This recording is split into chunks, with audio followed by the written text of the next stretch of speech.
राधे राधे भक्तजनों, आज आप सभी सुनेंगे शीतला माता का पहले व्रत कथा। उसका साथ में आप 3 भजन सुनेंगे।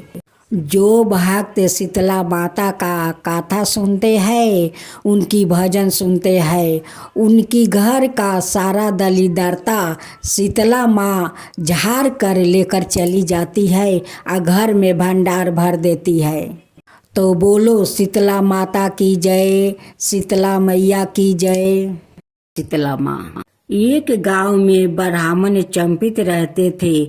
चंपित के 2 बेटे और 2 बहू थी। दोनों बहुओं को लंबे समय के बाद बेटे हुए थे।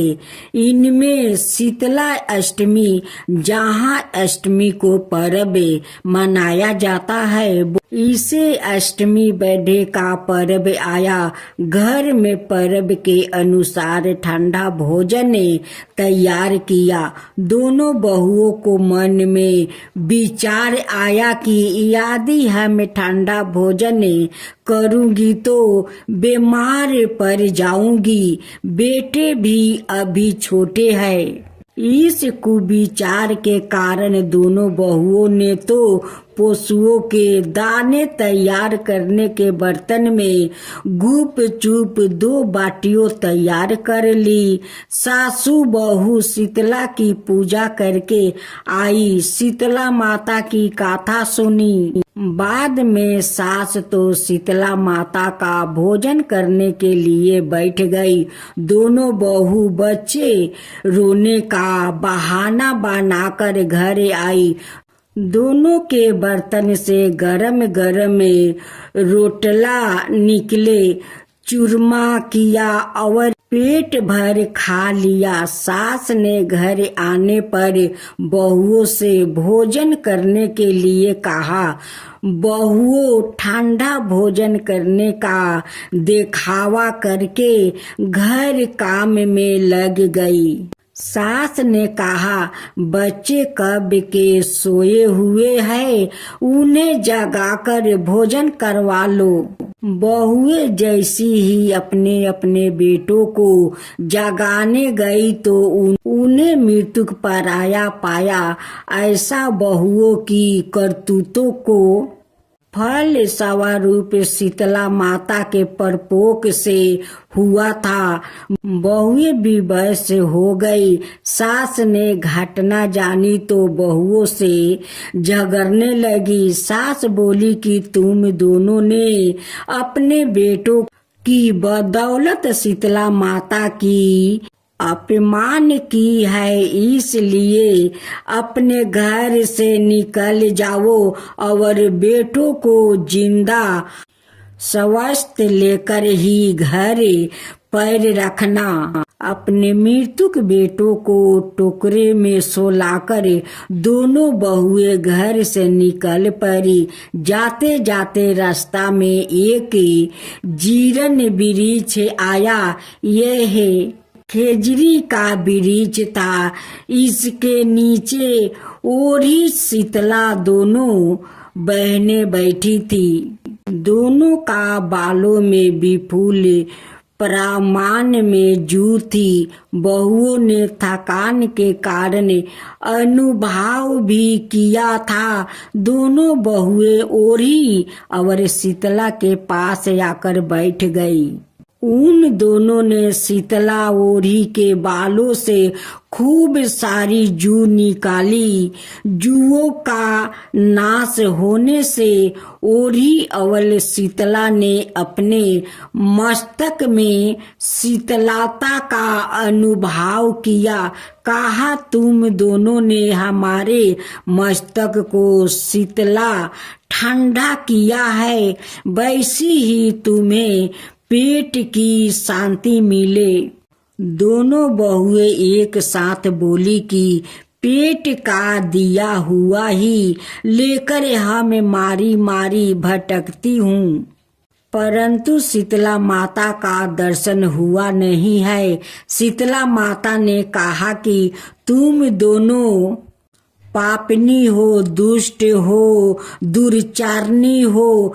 तुम्हारा तो मुंह देखने वियोग नहीं है। शीतला सप्तमी के दिन ठंडा भोजन करने के बदले तुम दोनों ने गर्म भोजन कर लिया था।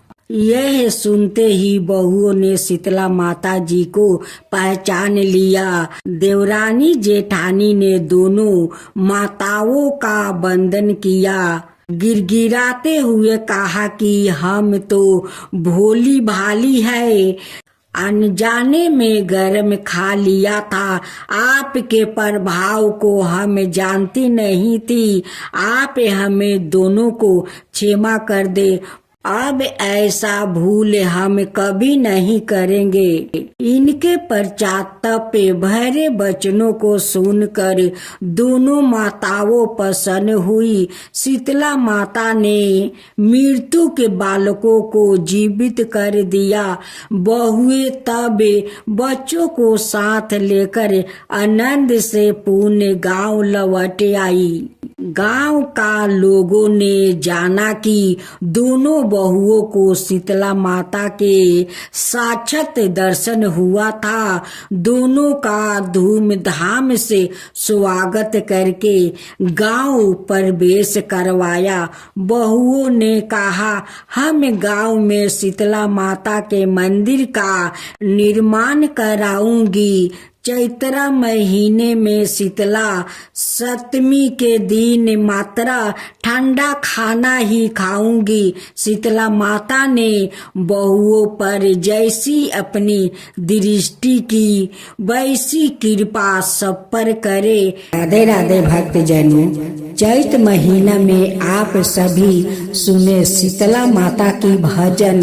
शीतला माता का भजन चैत भर चलता है। सभी लोग घर घर में चैत में शीतला माँ का भजन सुनते हैं, उनकी कथा सुनते हैं, ताकि माँ शीतला खुश रहे और सभी के ऊपर अपना कृपा बनाए रखे। पुरावा बहे तनी मिया डोले, पुरावा बहे तनी मिया डोले, ताई ऊपर शीतल मैया डोलस, ताई ऊपर शीतल मैया डोलस। आयल चैतवा शीतल माई के दिनवा, आयल चैतवा शीतल माई के दिनवा, सब सेवकिया आवस मंदिरवा, सब सेवकिया आवस मंदिरवा। ठंडे ठंडे भोगवा लगावस सेवकिया, ठंडे ठंडे भोगवा लगावस सेवकिया, लगावस सेवकिया पियावस पनिया, लगावस सेवकिया पियावस पनिया। दौड़ल जाली कुमरा दुवरवा, दौड़ल जाली कुमरा दुवरवा, कोमैन करावेली लबरी भोजनवा, कोमैन करावेली लबरी भोजनवा। खुश होके शीतल मैया भर देली धनवा, खुश होके शीतल मैया भर देली धनवा। जैसे करौलू बेटी लबरी भोजनवा, जैसे करौलू बेटी लबरी भोजनवा, ओइसे बनलो रहो तोहर मांग के सिंदूरवा, ओइसे बनलो रहो तोहर मांग के सिंदूरवा, बनल रहो तोहरो पूरा परिवारवा, बनल रहो तोहरो पूरा परिवारवा।